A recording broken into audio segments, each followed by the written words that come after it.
Alright guys, what's going on? Welcome in. So last night I couldn't sleep and I said to myself, you know what, let me put on some of the highlights from this year's rookie class. Guys like Penei Sewell, Greg Rousseau, Jamar Chase, of course the quarterbacks as well. And maybe about after an hour, I decided to shut it down, but right before I did, I saw a video in the recommended section, and it was the draft call that was made to Zach Wilson on draft night. And I'm like, oh, awesome, cool moment, haven't checked this out in a couple months, let me watch it. And there was something said in that video that sparked this video right now. There was a line by Robert Saleh, and I quote, "The organization is going to lift you, not the other way around." I'm watching how the season's playing out so far. It has literally been the complete opposite.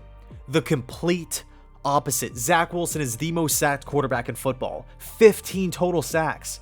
He's been sacked 15 times in 3 games. Are you kidding me? We hear the term all the time, draft bust.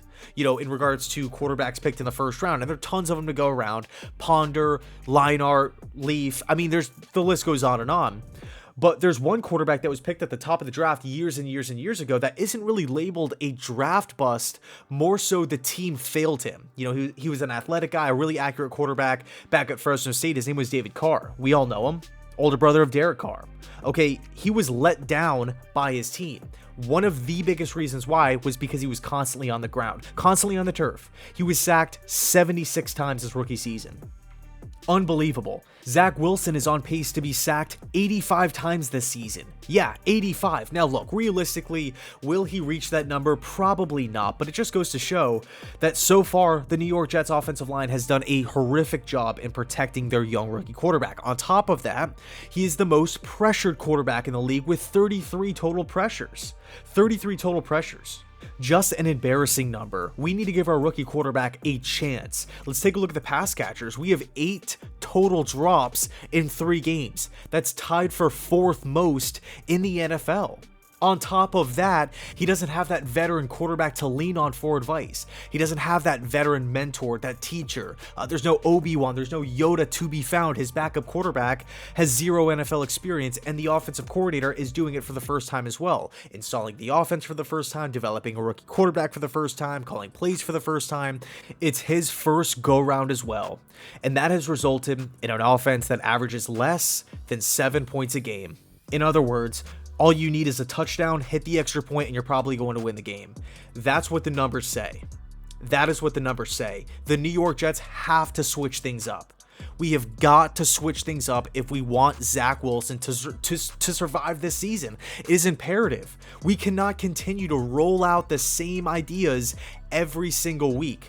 Playing way too aggressively, trying to push the ball down the field, abandoning the run game, not implementing the short passing attack.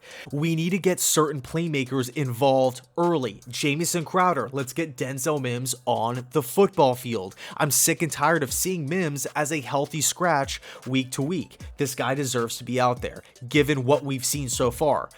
If we were the Kansas City Chiefs, if we were a team with tons and tons of producing wide receivers, everybody's coming down with 50, 60 yards a game, awesome, I can understand, hey, Denzel Mims, he is a younger guy, let's keep him on the bench, everybody's dominating. But no, that's not the case. The Jets' passing attack is horrible. Let's switch things up. Let's feed our 2nd round pick in this year's draft class, Elijah Moore, the football. Let's get him involved early. Let's get the football out of Wilson's hands within 1.5 to 2 seconds from the snap. Let's not let him sit back there all day to make a throw. And is it all on the offensive line? Is it all on the wide receivers and the pass catchers? No, I mean, some of this is, of course, because Zach Wilson's a rookie and he's made some mistakes and he's passed up some open reads to force it down the field. He's held onto the ball too long at times. But you know what? He's a rookie quarterback, and that's what rookie quarterbacks do. He has a lot of responsibilities, A, and then B, he has a lot on his plate. The team is coming off of a 2-win season. There's injuries all around the team. There's holes all across the roster. It's an overall young team. It's a young coaching staff, and we've played some pretty tough opponents so far. So the New York Jets cannot continue to stumble out of the gate, trip, and fall right on their face with turnovers, with incompletions, with horrible play calls, with constantly punting the football, going 3 and out. I mean, we talked about this a lot. Out of the first 7 drives in that Denver Bronco game, the Jets punted 6 times. That other drive that didn't result in a punt resulted in us going to halftime. Okay, so the Jets offense needs to wake up. We need to shake things around. The defense is producing. It's crazy to think about that. It's mind-blowing to think about how good this defense could be without the injuries. If we still had Carl Lawson and Vinny Curry and Gerard Davis and LaMarcus Joyner, and now Marcus May's injured, but he hopefully should be back at some point this season. If we had the full squad on defense and the offense wasn't continuing to continuing to turn the football all the time, this defense could really, truly be a force in the NFL. So if the offense can get right, if they could just put together, if they could sustain some awesome drives, control the clock, get some points on the board, we're not asking for 42, we're not asking for 34. We're asking for baby steps here. Let's start taking steps in the right direction. Again, I'm not expecting 5 touchdown passes from Wilson. All I'm really asking for is improvement on a week-to-week basis. I want to make sure our 2nd overall pick in the draft, Zach Wilson, the player who is 22 years old playing the most important position on the football field, feels comfortable. This team has failed tons of young quarterbacks over the years. They failed to give Geno Smith any help at all. They threw him to the wolves. Josh McCown had nothing. Bryce Petty had nothing. They told Sam Darnold 3 words: save the team. Here's the worst coach in football. Here's a roster with not much talent. Save the team. We're seeing what Sam Darnold's doing in Carolina. Granted, we're only three weeks into the NFL season, and they haven't really played the best teams, but Sam Darnold, it's been a complete 180.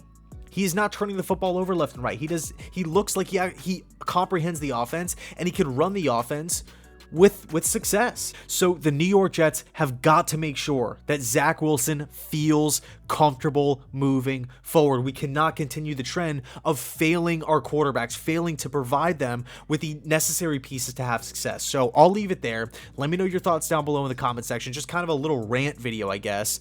Just wanted to point out how bad this offense has been so far, and really how important it is to change if we want to turn the tide on this season, if we want to turn the tide on Zach's rookie season as well.